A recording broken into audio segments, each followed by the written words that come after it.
The greatest empires crumble, legends fall, but from the ashes, new eras rise. When the Targaryen dynasty burned itself into oblivion, it left a hole in the fabric of Westeros, a void needing to be filled. When the Roman Empire collapsed under its own weight, that void was filled by the Catholic Church. But in Westeros, the Targaryen void was filled not by faith, but by science. And it was all because of one act, one massive explosion that shook King's Landing to its core. Cersei Lannister, with a stash of deadly wildfire, blew up the great sept of Baelor.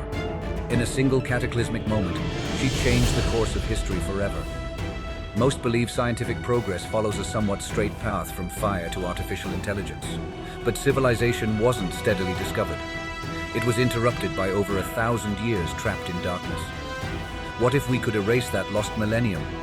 What miracles could humankind have achieved with an extra 1,000 years of innovation? Cersei Lannister gave that gift to Westeros. Her act may have seemed mad, but it propelled the realm into an era of scientific enlightenment, saving it from a medieval abyss. Future generations won't remember Jon Snow or Tyrion Lannister. No, they will name their streets and libraries after the controversial Mad Queen. The Mad Queen who saved the realm from 1,000 years of darkness.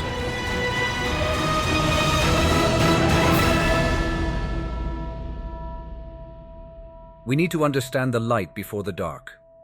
Our own history's scientific progress before Christianity.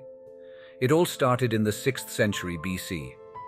The miraculous century of Buddha, Confucius, and Lao Tzu, of the Ionian philosophers and Pythagoras, was a turning point for the human species. A March breeze seemed to blow across this planet from China to Greece, stirring man into awareness, like the breath in Adam's nostrils. In the Ionian school of philosophy, rational thought was emerging from the mythological dream world. It was the beginning of the great adventure, the Promethean quest for natural explanations and rational causes, which, within the next 2,000 years, would transform our species more radically than the previous 200,000. Arguably the beginning of science is Pythagoras. Today, he's well known for his Pythagorean theorem, but he's so much more than that. He was the first to believe that numbers, mathematical harmonies, and geometric proportions express universal laws that unite the cosmic, natural, and human worlds. His discovery that the pitch of a note depends on the length of the string which produces it, and that concordant intervals in the scale are produced by simple numerical ratios, was epoch-making. It was the first successful reduction of quality to quantity, the first step towards the mathematization of human experience. The best way to understand scientific progress is via astronomy. Astronomy is how we see ourselves in our universe. Therefore, it sets the tone for all science. Did you know that Galileo published his heliocentric theory, that the Earth revolved around the Sun less than 400 years ago? But Galileo wasn't the first. Incredibly, 2,000 years before Galileo, the Pythagorean Brotherhood essentially said what Galileo said. Anaximander of the 6th century BC had the Earth disk no longer floating in water, but stands in the center, supported by nothing and surrounded by air. In the Pythagorean universe, the disk changes into a spherical ball. Around it, the sun, moon, and planets revolve in concentric circles, each fastened to a sphere or wheel. A few hundred years later, in 250 BC, Aristarchus of Samos, also of the Pythagorean school, supposed that the fixed stars and the sun are immovable, but that the earth is carried round the sun in a circle. That the heaven is at rest, but that the earth revolves in an oblique orbit while also rotating about its own axis. Aristarchus was meticulous in his observation. He was not guessing. For example, Aristarchus improved the estimates of the length of the solar year by adding 1 by 1,623rd to the previous estimate of 365 and 1/4 days. By putting the sun at the center and the earth in a dynamic orbit, the Pythagorean worldview of ancient Greece was that of movement, change, and progress.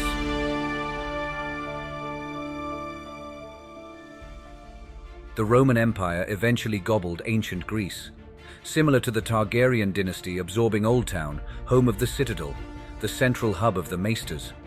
Like the Pythagorean Brotherhood, the Maesters focus on science, medicine, and secular knowledge.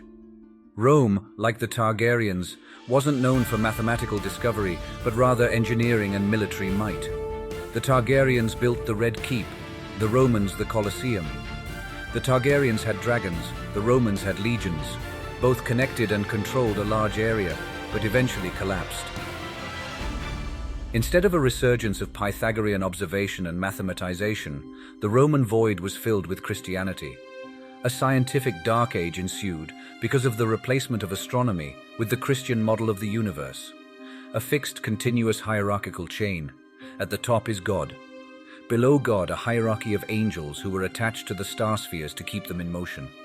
There were 9 in total. Below the angels, the ecclesiastical hierarchy of the Pope, the cardinals, archbishops, bishops, priests, deacons, friars, nuns, and regular followers. Further down the chain, below man, exist other living beings. Below life, the 4 elements. Below the elements, inanimate nature.